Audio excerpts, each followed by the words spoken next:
You're very welcome to this GEM Global training session. Um, I just want to, introduce this very, very briefly. We still have some people joining. Um, just to say that where training is concerned, of course, um, the data team is always giving short trainings to teams on a one-to-one basis. But it is very useful to give opportunities for the teams to come together um, and to ask questions of Alicia, Francis, also Enrique, um, and to share, some of their concerns and some of the key questions. So just to introduce who's here today from GEM Global for anyone who's not too clear, who maybe hasn't been to the recent fantastic meeting that we had in the Basque country in Spain, in Bilbao. I am, as you may know, the executive director of GEM. Right now, I'm speaking to you from Zurich in Switzerland.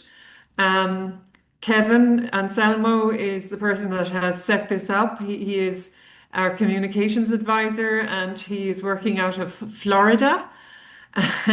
Alicia Corduras, who will be talking to you in a moment, is the NES coordinator and has been doing that for since time immemorial, I think.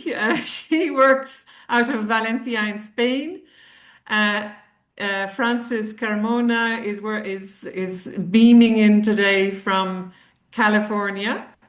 Um, and he also has been working with GEM since time immemorial also. Well, not quite as long as Alicia, but very long. And Enrique is the new guy on the block. He is working from Portugal in Europe here. And these are the people that will mostly field your questions today. I mean, primarily it will be the data people, Alicia, Francis, and Enrique. And so we already had a training session in Bilbao. This was an opportunity for especially new teams, but also teams, even teams that have been with us for a long time, to come and do a refresher on some of the main things to bear in mind when you're carrying out GEM research. Today is an opportunity for you, and you are about 20 people, 22 people now. To ask the questions that you need to of the team, of the data team, because you will have, in fact, started the research and may have encountered some little issues. And also, APS research is soon going to be in full swing. So that's an opportunity also before it gets into full swing to ask your questions. The last thing I want to say today is that we really appreciate you coming here and being open with your questions. There literally is no question that is a bad one. You can ask any question that you like. In fact, it's really good for all of the teams to hear what your particular concerns are, because other teams may have the same issues, and so be very open, please. And you can put commentary in the comments on the chat. Please feel free to do that. And I'm going to hand over now to Alicia. Thank you very much, Alicia. Over to you. Thank you for the introduction and good afternoon to everyone from Spain. It's a great pleasure to share this session with you. I'm going to review and make some remarks about the NES survey very, very fast, so you can profit the time for questions. Okay, as you know, this is an expert survey, and each team selects a minimum of 36 experts for each one of the entrepreneurial framework conditions, and you describe their profiles in the initial survey report for approval. Okay, I remind you that this report should not include any personal data from experts, no name, emails, phone numbers, etc. We are receiving some survey reports that include this information, unfortunately, but we remove it, but take this in consideration.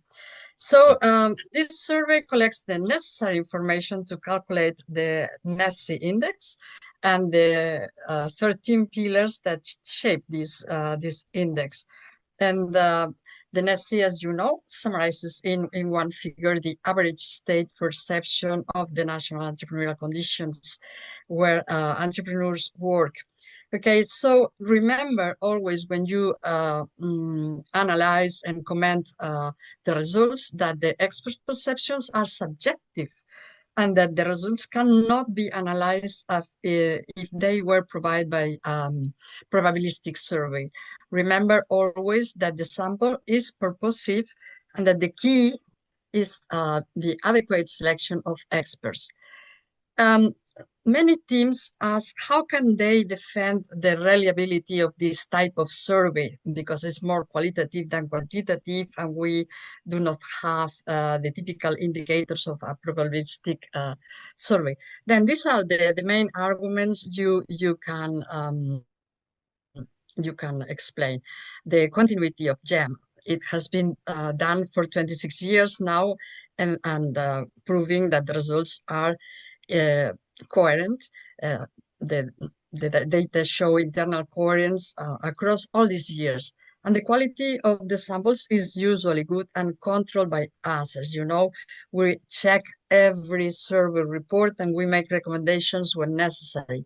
And the results accuse the impact of what happens in the world, economic crisis, pandemic, fluctuations, government performance, wars, etc. So in addition, the use of expert survey is extended and adequate to estimate indicators for diverse phenomena which are very difficult to be measured thanks to objective data. So you can be sure that this is not just done by GEM, but by many other organizations when they need to measure a subjective or an abstract phenomenon. Okay. In addition, we apply principal components to calculate the 13 pillars of the NESI from individual data.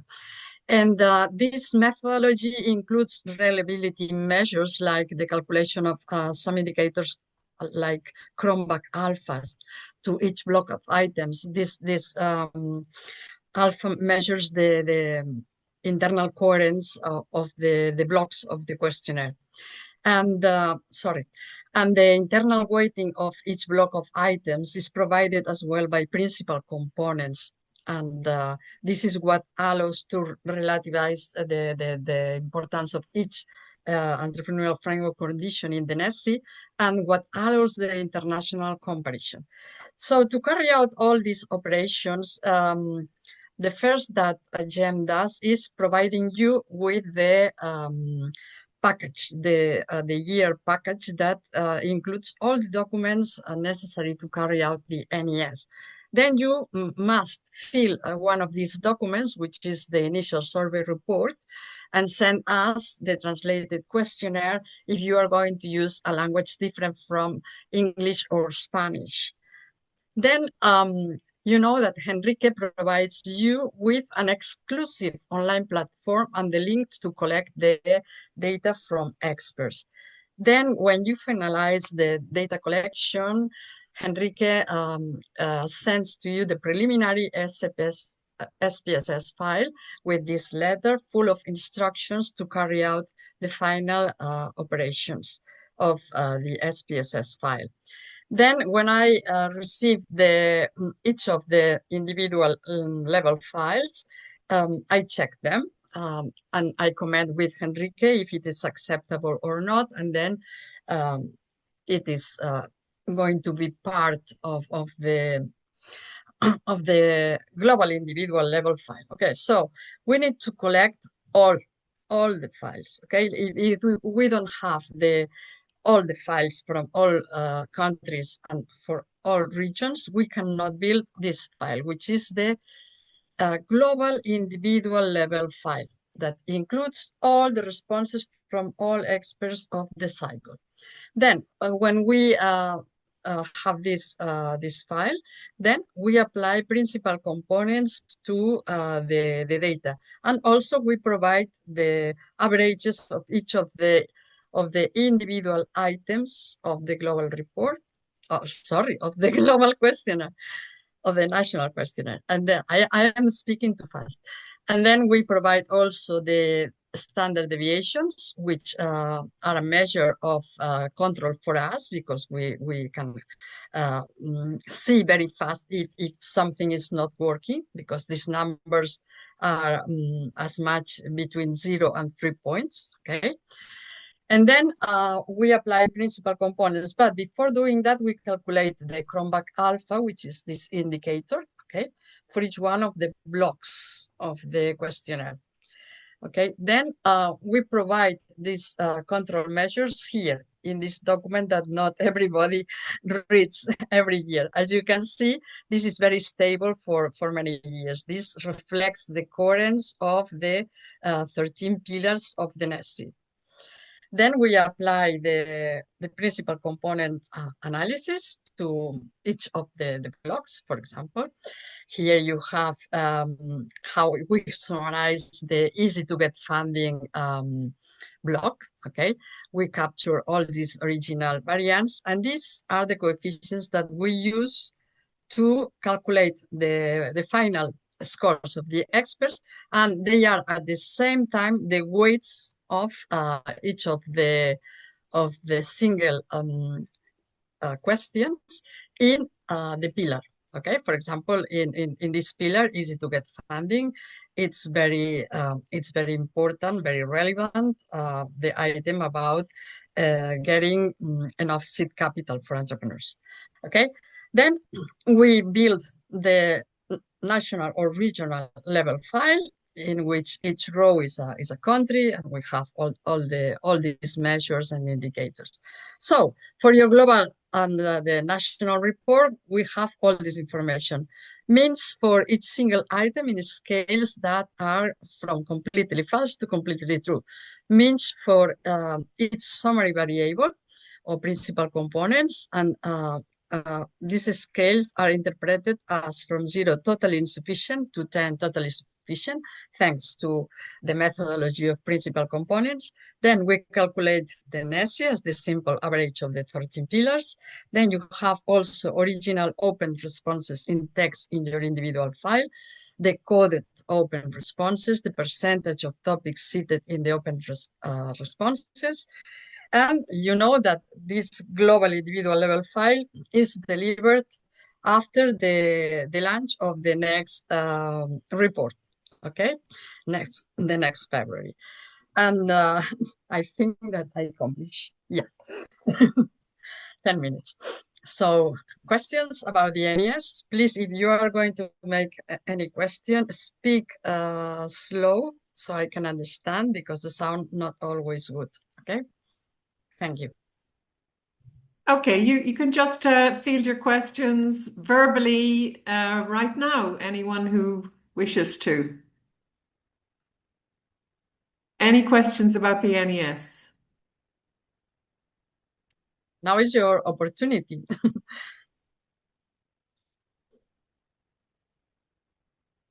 So,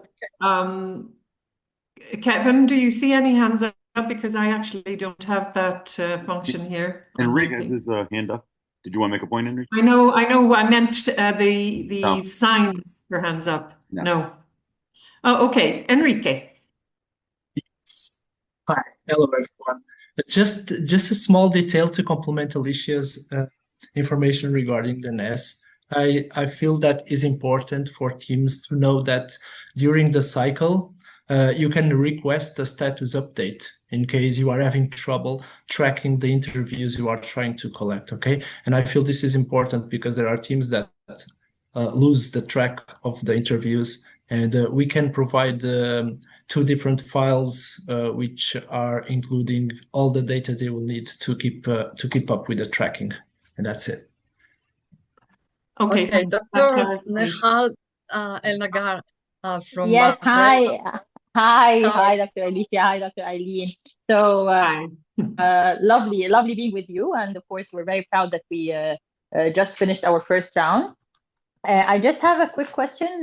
So now we on identifying the experts. So do we have to have a certain percentage of maybe the ones who participated last year, or do you prefer like new faces, new ideas?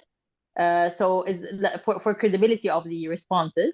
So is there a certain methodology for the selection? We know the initial criteria, but for the second and third rounds, so what if we ask the same people or we ask the same experts, I mean? So is there a certain percentage? Because maybe some opinions are really valid and we want to maintain it, and they might change from one year to another. So kindly advise. Thank you. Thank you for your question, Nahal.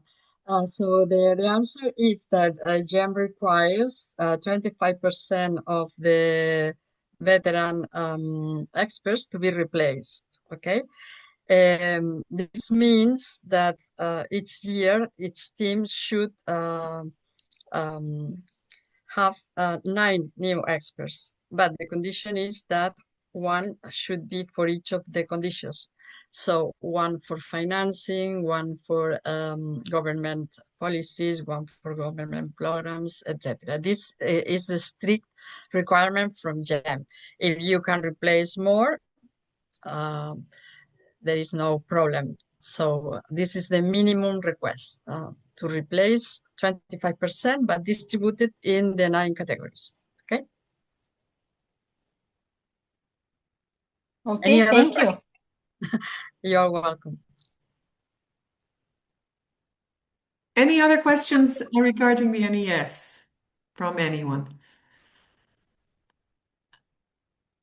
Okay, I just want to add a little bit of information that I think not everyone is necessarily aware of, and that is that the some indicators from the National Expert Survey are used by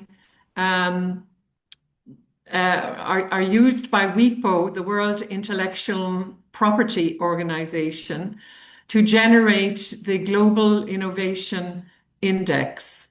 And so it's really useful that you are producing this data for also that index, which is of prime interest to governments around the world.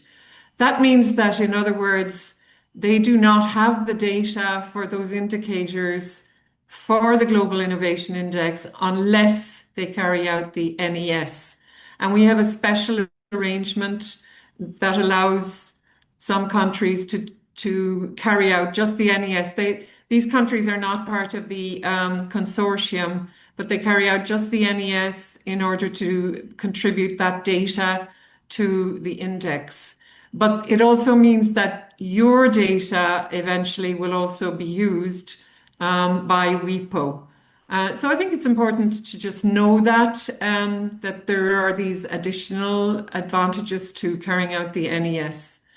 Alicia, could you just mention the 2 indicators that are actually used by WIPO?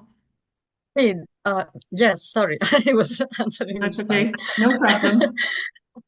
Yes, they are using data from education and training, R&D transfer, and some others that are provided by the APS. Okay, so they are Niels Bosma is the one that merges all this information, and it's very interesting.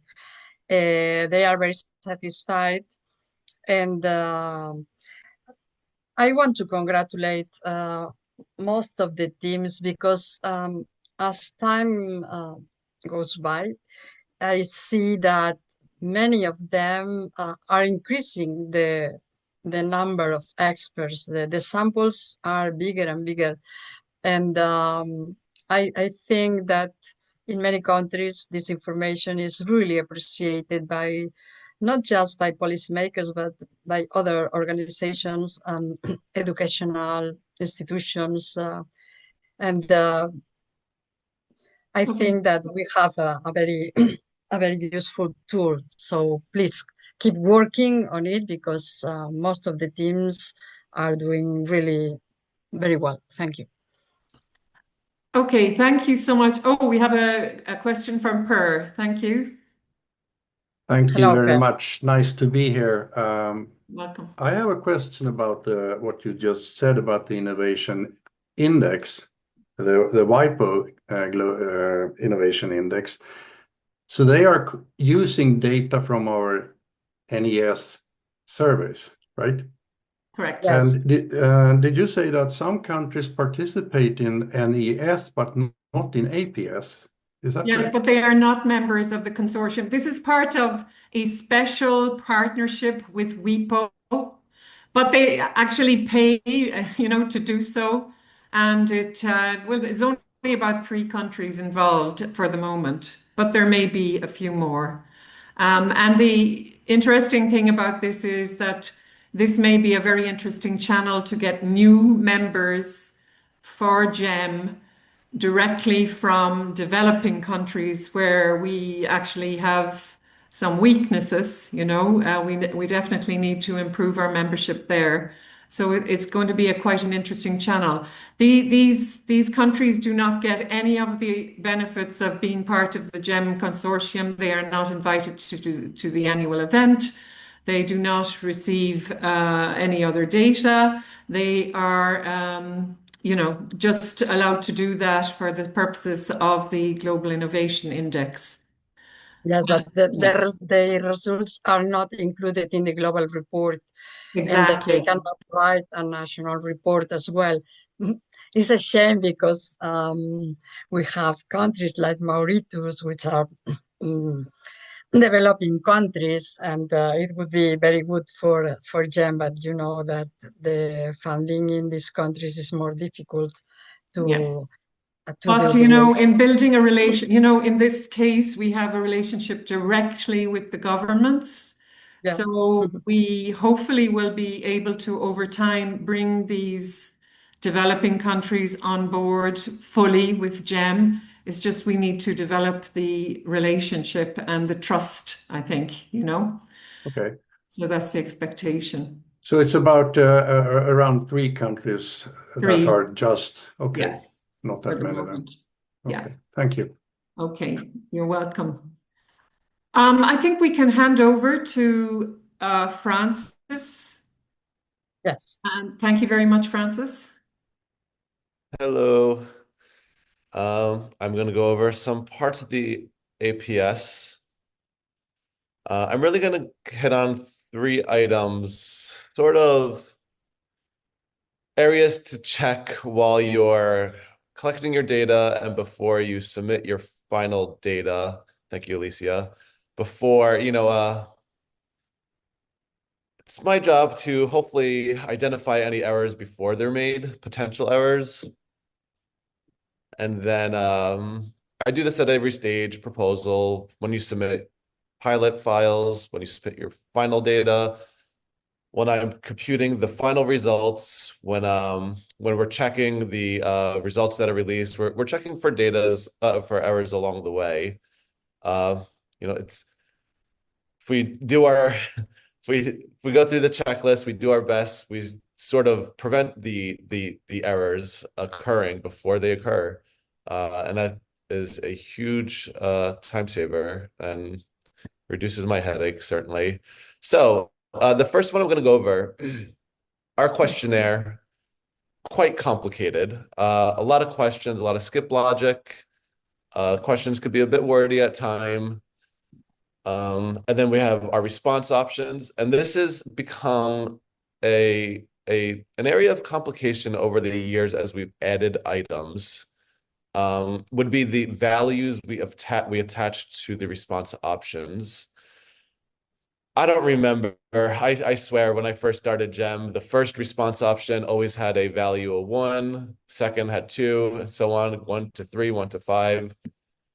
At some point, we started we started rearranging our responses. We incorporated more scales, more Likert response options, and then the values attached to them. Not my decision. I didn't make this, but I will enforce it. We've started reverse coding our response options. So these are just on the screen now. You just see two small sections from the APS questionnaire. We have 4 items from the introduction section, and then we have part of the digitalization AI block of questions. We have 4 items as well. And these are 2 examples where the response options are I say reverse coded. I'm not sure if that's the most appropriate way to describe them. If I was to ask you the first question, in the next 6 months, there will be good opportunities for starting a business in the area where you live. The first response option on the screen in the questionnaire is strongly agree. We could have probably have just easily made the first response option strongly or somewhat disagree, strong, or I guess it would be strongly disagree. I'm not sure why, I wasn't involved, but we made the first response option strongly agree. In my head, that would actually be the last response option, but this is how we're doing it. But I need every team, we probably need to do this like at a couple of stages.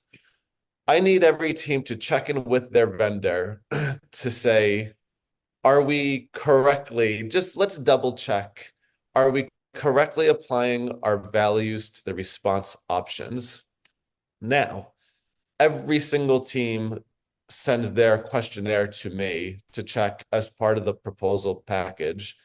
I won't approve anyone's proposal until I have your questionnaire and I'm able to check it. Now, most questionnaires are not in English. Unfortunately, I only speak English. I could get the feel for the questionnaire. I could tell if the skip logic is there or not. I could tell if the items are there or not.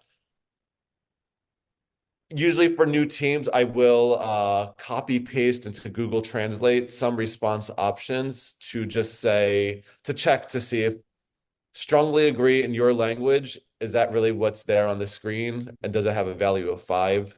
I can't really do it for every single response option for every single item in the questionnaire.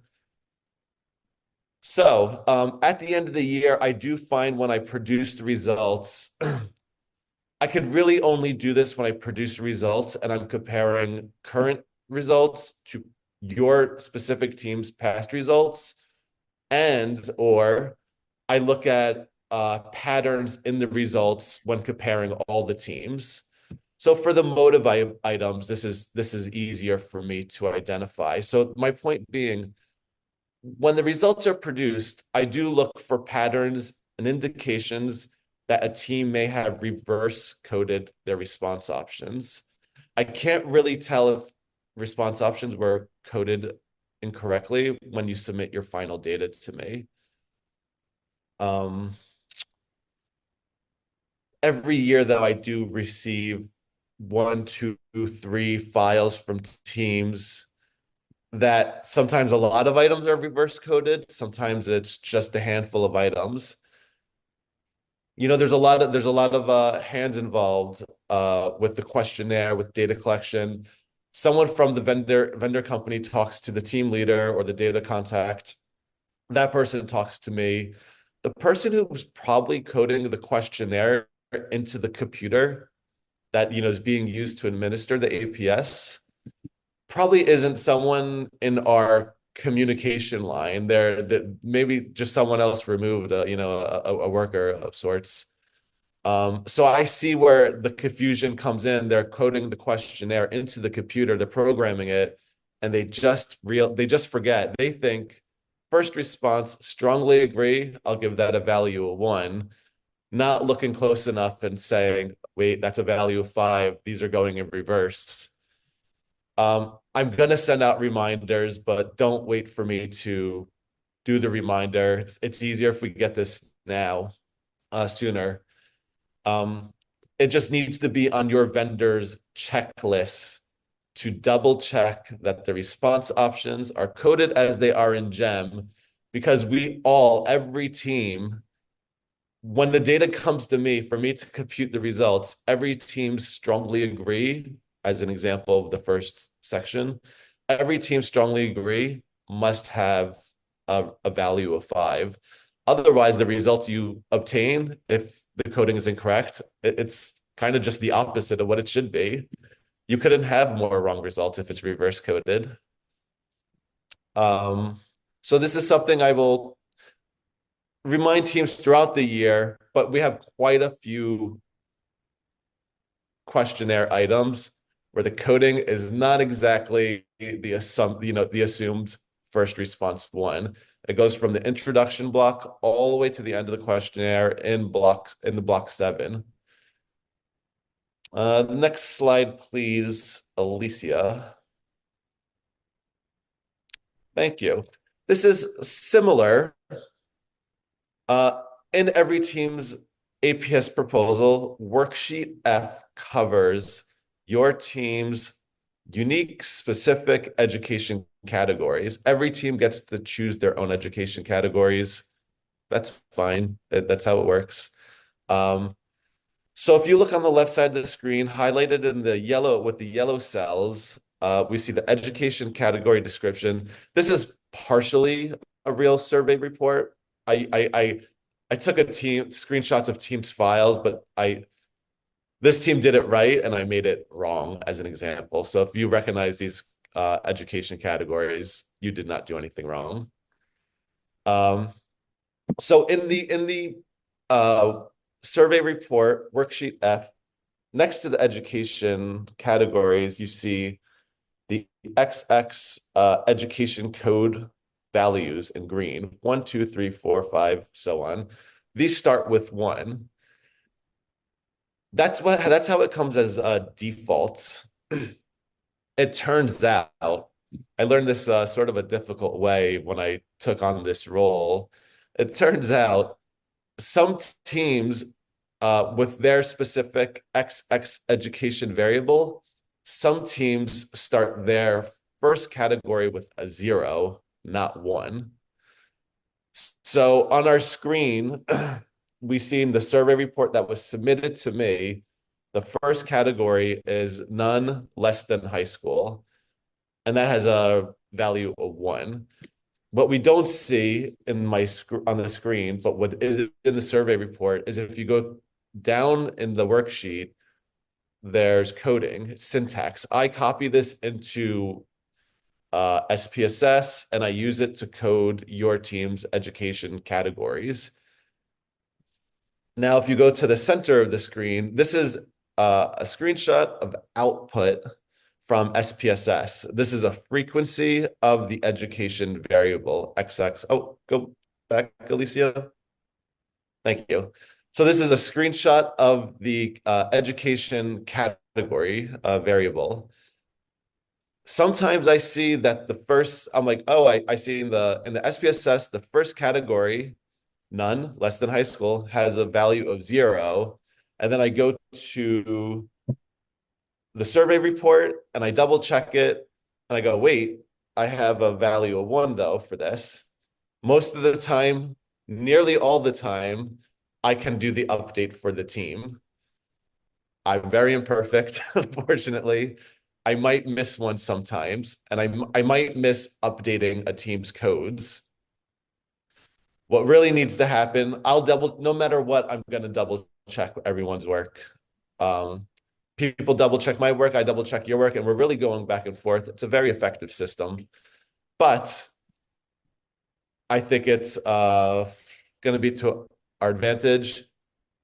If your team does this, where the first value for your first category is 0, go to your survey report yourself. You send it to me anyways. We send it back and forth a couple times. You could go to the survey report and just adjust the coding yourself in the green. So I'll see that you did that and I'll confirm it, but it just reduces the likelihood that it's going to be missed later on.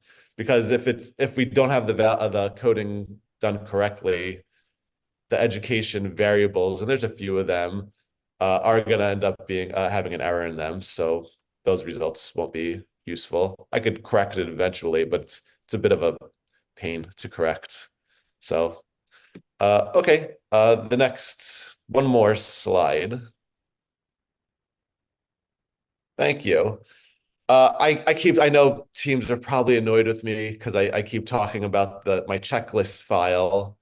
This should now be part of like what is required of your vendor. That we pay them so much money. It's a shame if they send you a file that has errors in it, and then that file gets sent to me because then I had to go through the work of finding it.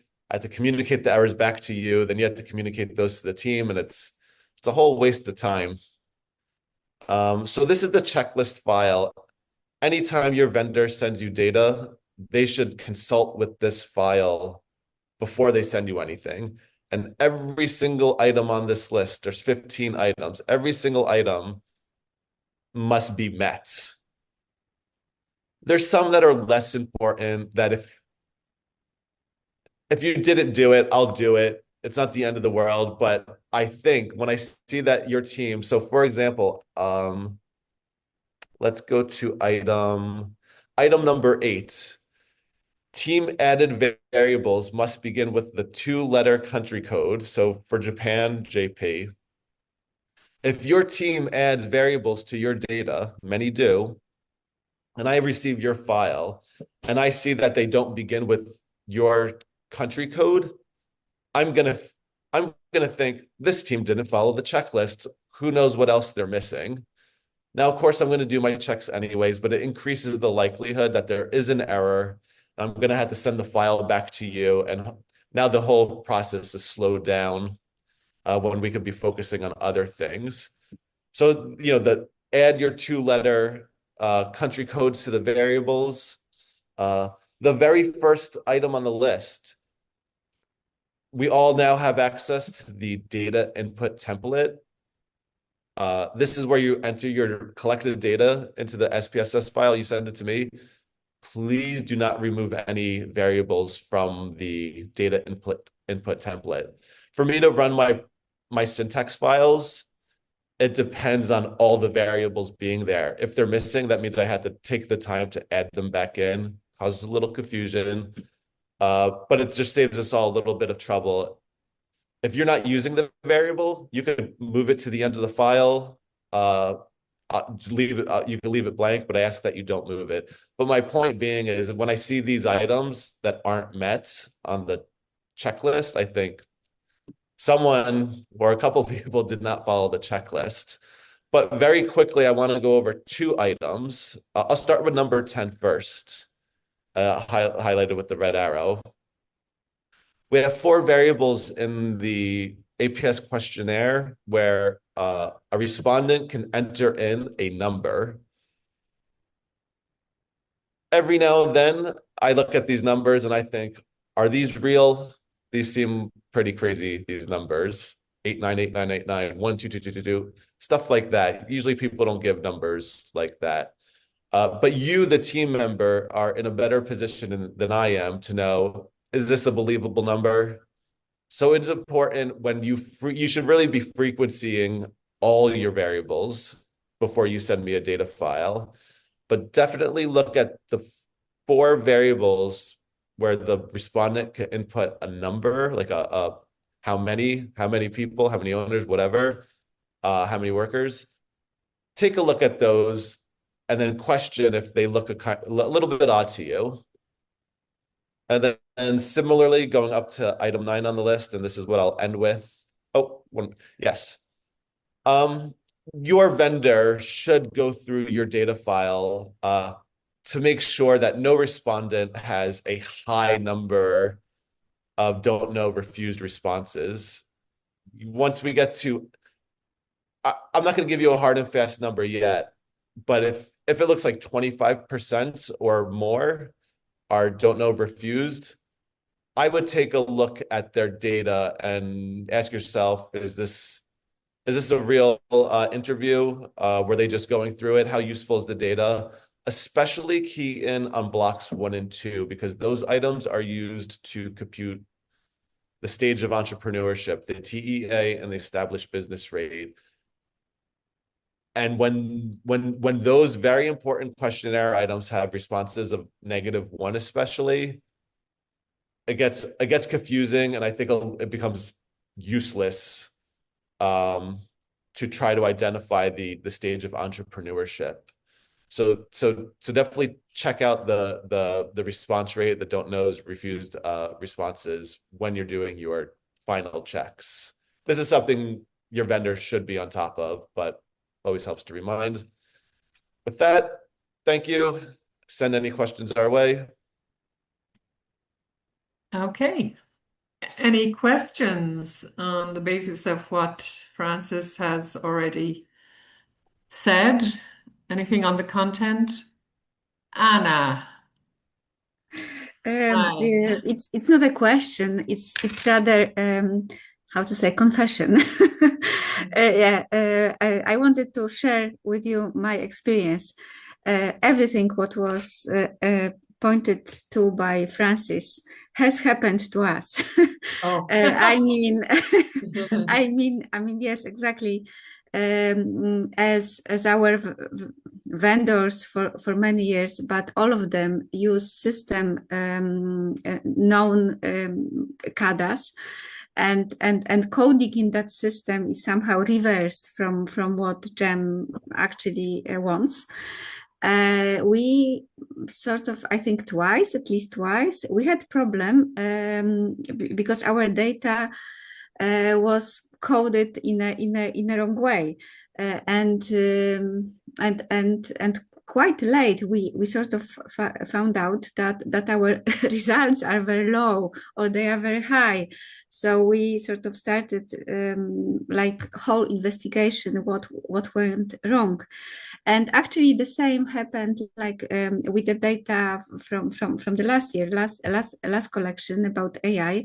I couldn't believe that we scored so low. And but luckily the survey was done properly and coding was done properly. It's simply that our Polish entrepreneurs are somehow not quite willing to engage on AI. So that was correct, and also with those education sort of coding and recoding. Yeah, that was again a mistake last year, and I have to say that even though I think of ourselves as really experienced team, sometimes these things are happening. So when we received that checklist that is sort of quite large. We simply added information about the checklist to our public procurement that is unfortunately still going on, and our vendor would have to go through all those points, and we would do the same because we believe that everyone has to check data as many times as possible.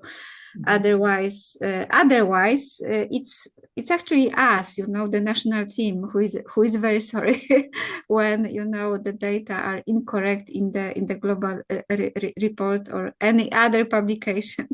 So that's about being really tedious about the data, yeah. But it's sort of basic. Everyone knows about it. We are talking about basic stuff. Elementary, I would say, but I have to confess that really, it happened, and we don't know why. Yeah. Yeah, so that's from me. Yeah. Well, thank you for that witness account, really, of your experience. So there's always a reason for things. Yeah, Francis, go on ahead. I love the Polish team. I always enjoy working with them. But it's the way teams attach their values to the response options, usually in a computer system.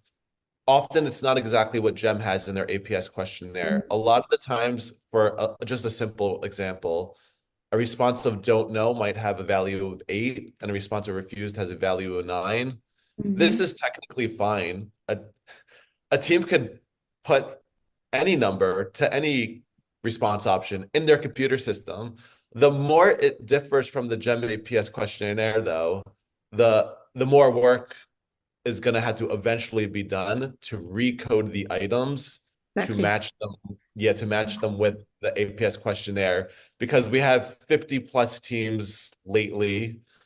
We all have to have the same exact values attached to our response options. So definitely something to check now. Check it now. Check it when the data comes in. Check it again when the results are produced. Mhm. Now, this checklist could almost be called the headache avoidance questionnaire, right? Exactly. And it's headache avoidance for you, the teams, as well as big headaches for Francis, who's trying to harmonize everything. So, Yeah. any other questions directly to Francis? Okay, there's a silence on the airway. Oh, we have Per. Per? I'm not silent. No. You are providing the data files in SPSS format. I'm just curious, do you have an idea of how many countries will participate in this year's APS? Yes, we do indeed have an idea. I think we're looking at, I mean, obviously, we have been impacted by the current very unstable economic climate. And also, we have been impacted by the withdrawal of USAID funds, which has affected some of the teams. But we have managed to keep ourselves stable in terms of the numbers of participating countries, whereas we would have liked to have an increase in teams. I mean, we've had 7 new teams join GEM this year, so we should have been able to expect quite a significant increase. But we lost also about, so we had 7 join and 6 drop out this year. I mean, hopefully they'll come back next year. So we are always around the 50 mark, per in terms of participation in both APS and NES. But, at least we are not dropping off. That's kind of similar to last year. And I mean, honestly, GEM has gone through some turbulent times, between COVID and the fall off we had there, and then we were just recovering, and now we have this unstable period. But it's holding its own. I mean, the fact that 7 new teams are joining is very, very encouraging, and it's a big percentage in relation to the overall participation in GEM. Right now, we have, in terms of active participation agreements, that means active teams, we have, I think it's 63 active teams. So there are 13 of those with active participation agreements that are not participating this year. And we really need to improve on that. But unfortunately, teams are struggling where the economics are concerned, Yeah. Well, on that note, which I hope was somewhat optimistic, but a little bit bad news, we'll maybe close off for today. And it was very good. We do have another question, though, from Nihal. Hello, hi again. Yes. So actually, Hi. I was wondering, kindly after this meeting, can you just share like the deadlines to all teams so we can all abide and be well guided? So we we don't want to miss out on anything. So like for now and maybe like so all the guidelines until the launch of the global report. Initially, of course, I know tentatively this can help a lot. Okay. I mean, Francis, can you talk to that? Have you got those dates in front of you? Unfortunately, I'm not at my usual desk. No, Don't not have talking, but just if you can share with the national teams, this would be great. Yeah, So Francis. take your time. Yeah. They're in the RFP package. right now. So that is available for download on the website. It's the same place where if your team submitted the survey report and the questionnaire, Yeah. it's right same in that section, and nothing has changed in it since it was released. Perfect. Perfect. Yeah. Okay. We'll definitely be in touch. Thank you Okay. so much, Francis. Thank you. Thank you, Ivy. Thank you. And by the way, Nihal, we will always keep an eye out for your internal newsletters, because at the top of the internal newsletter, we will always put the reminder about the next deadline. Perfect. Well Do in that. advance, well in advance. So keep an eye on your internal newsletters. Okay. We'll make sure to do that. Thank All you. right then. Best of luck. Thanks. All right. Thank you so much. And with that, I think we're going to close for today. Oh, well, we have actually got Oh. another question from Carolina Yes. Dolany. Hi, Sorry, I'm Carolina. not letting you close the meeting. No problem. Just a quick question, following up of Nihal's. Is there any deadline for submitting the national report with data from last year? Because I'm just joining the team here in Argentina, so I'm not sure if there's specific deadline for this. Well, no, we don't have a deadline, and the reason is because teams will produce their national report for at different times, really, depending on their circumstances.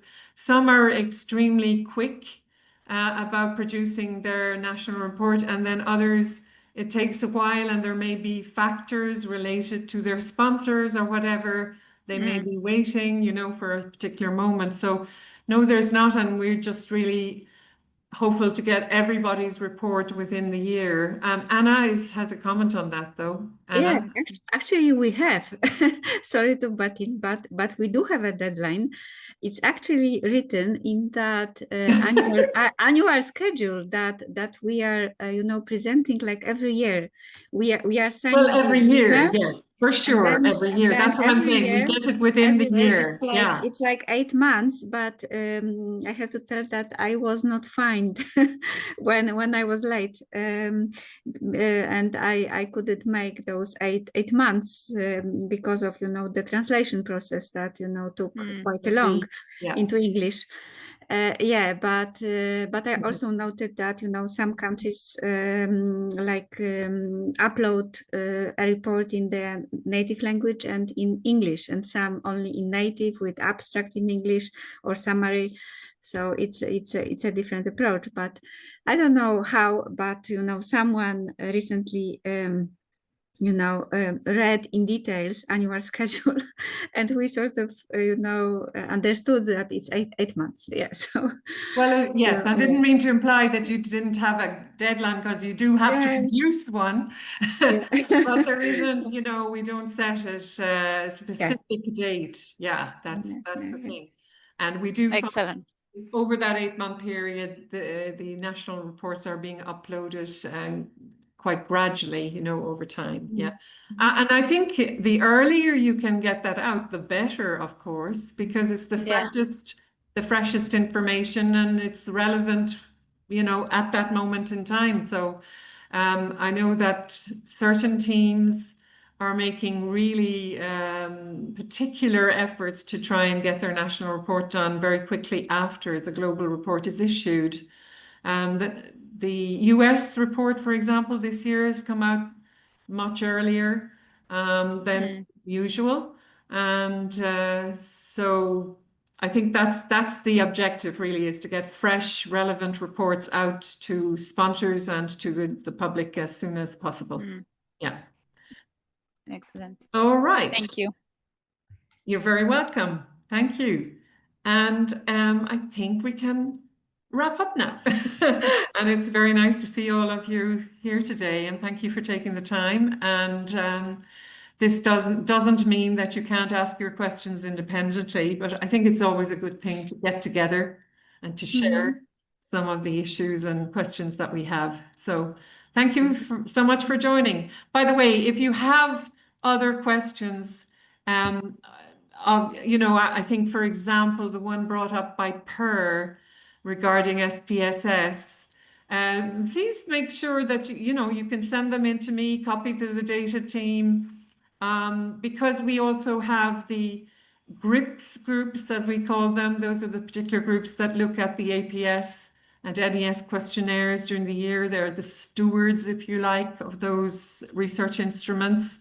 So we can always, field your questions also within those groups, So if you want to make a pitch, do feel free to contact us independently, make that pitch, and it would be also taken seriously and discussed within the GRIPS groups.